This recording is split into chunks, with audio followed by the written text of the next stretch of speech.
Again, Towson blitzes. Going deep for Walker, who's got it for the touchdown.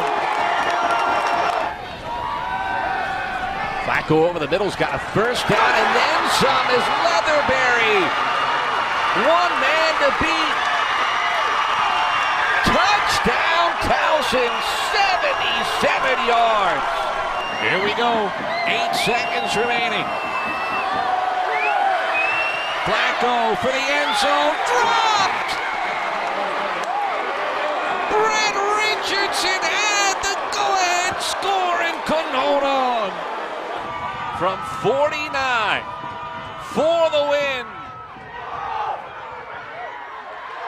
Oh! Good! Oh, he gets it! Off the crossbar, and the Great Danes go nuts! Shocking Stony Brook in a thriller! We're in Durham on the campus of the University of New Hampshire at Wildcat Stadium, which the locals have lovingly dubbed the Dungeon. It certainly has that feel on this soggy autumn afternoon. Today, the New Hampshire Wildcats play host to the second-ranked James Madison Dukes. Hi, everybody. I'm Matt Janus alongside former Philadelphia Eagle and Memphis Tiger Ken Dunnick, and this is the CAA on Fox College Sports. Ken, coming into this season, both of these teams were ranked in the top 10 nationally, but injuries have derailed New Hampshire's season, yet the Wildcats have really embraced the role of spoiler. We talked about the numbers against Bucknell last week. 2 of the last 3 games, they've held their opponent to under 45 yards on the ground. Exactly. You can see number 4 in your shot right there, Rob Roll, coming back from an injury. Big part of this defense. 3rd and long. Leontine's got some room, and he's got a first down as he's cut down at the 43. On 3rd and 14, they run a draw for 17 to keep the offense on the field. It's two-headed monster running backs here for the Wolves. Leontine and Gowans averaging 8.4 and 6.9 yards per rush, respectively. Well, that's going to give Mark Ferrante nightmares later this evening. Leontine again with a hole, bouncing to the outside and dragged down from behind at the 46-yard line. Nice defensive play by Jeff Steve. Otherwise, that looked like a big gainer. Yep, Steve, good job there, running down the running back. And you can see Jordan Gowan's gaudy statistics. Leontine, these two guys will both play about the same, and it's nice to have a fresh running back in the backfield. Gowan's the reigning CAA player of the week, but it's Leontine getting the call early, and he's going nowhere this time. Stopped at the 45, although a flag comes down after the play. Got stood up by a pair of Wildcats and driven back, and maybe got driven back too far. Play. Personal foul. Unnecessary. Number 58. 15-yard penalty for the end of the run. Automatic first down.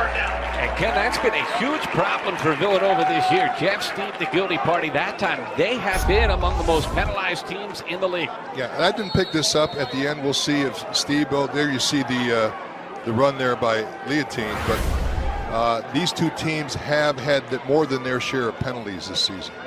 Villanova's committed more penalties than any CAA team, and they have the 3rd most penalty yards per game.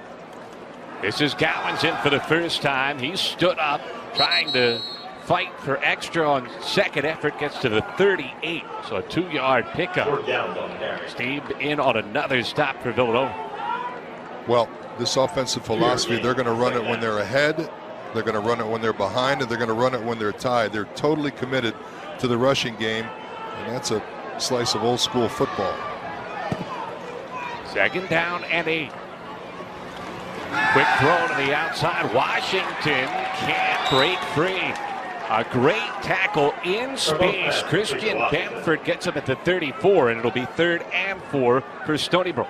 Christian Benford, true freshman out of Randallstown, Maryland for Villanova. But as you can see, when you run, it loosens the defense up, and there's more room to operate for the wide receivers. Mark Ferrante calls Benford the most physical defensive back on his team, which is hard to believe on a club with Rob Roll. Here's a fumble, and Roll on cue, the recovery at the 35.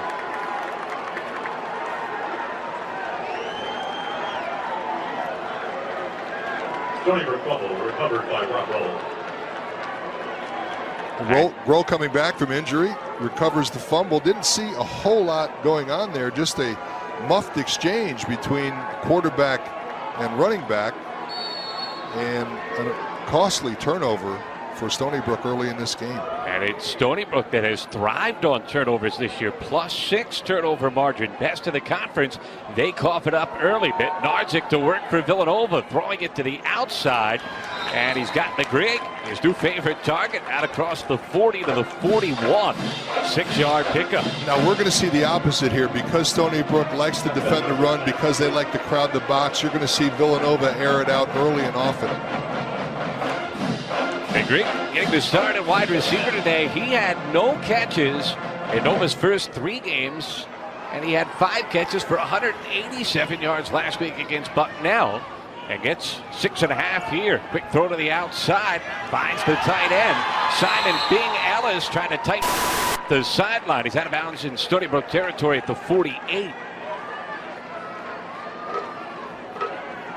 Here are the starters for Villanova. They will move a lot of bodies in and out, but that offensive line, Ethan Greenidge, very strong. Yeah, a couple late scratches. Hittner is out of the lineup, being replaced by Ethan Greenidge, and Kofi and Apua. How do you do that? Apia. I got it right the first time. He is going to start here at left tackle. Second straight start for Apia as a offense. Number 15. 5-yard penalty. Got to get those players' names right. I didn't like it when the announcers mispronounced mine, and if I make a mistake, I'm going to correct it. Well, Brandon Chadbourne might not mind us mispronouncing his name here, as he's the guilty party on that 5-yard pre-snap penalty. But Apia at left tackle. Greenidge sliding over to right tackle. They had Louis Chazar get the start at center last week. That's why Apia was in the starting lineup. This is Goodzak sweeping to the outside, and he goes backwards. Augie Contressa, fantastic play. And it's a loss of 7. And one thing you're going to see, you will see the defensive backs of Stony Brook play awfully close to the line of scrimmage, and they are going to defend the run. Right there, Contressa does a good job of recognition, brings down the ball carrier. Never a good sign when there's 4 defenders and 1 blocker. That's what happened that time to Villanova. Contressa, redshirt sophomore, New York native.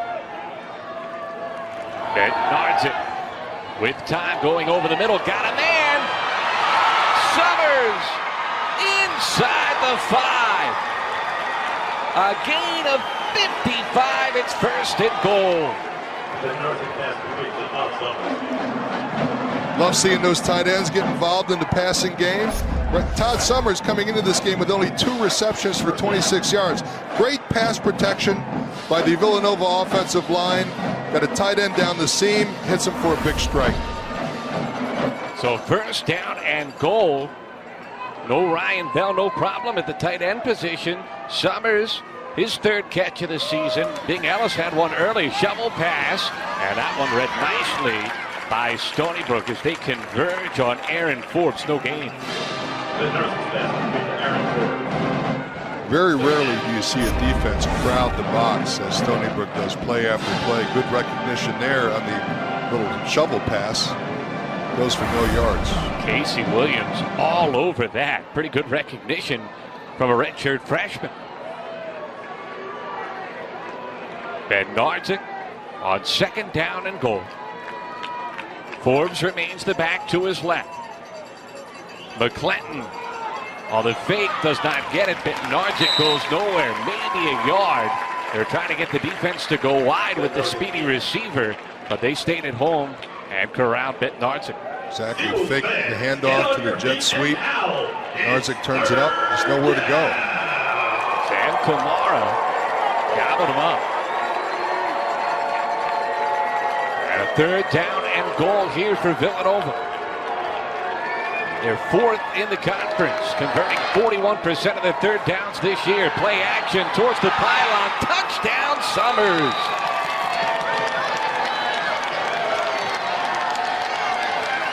He had the big play, and he gets the score, and it's Villanova on the board first.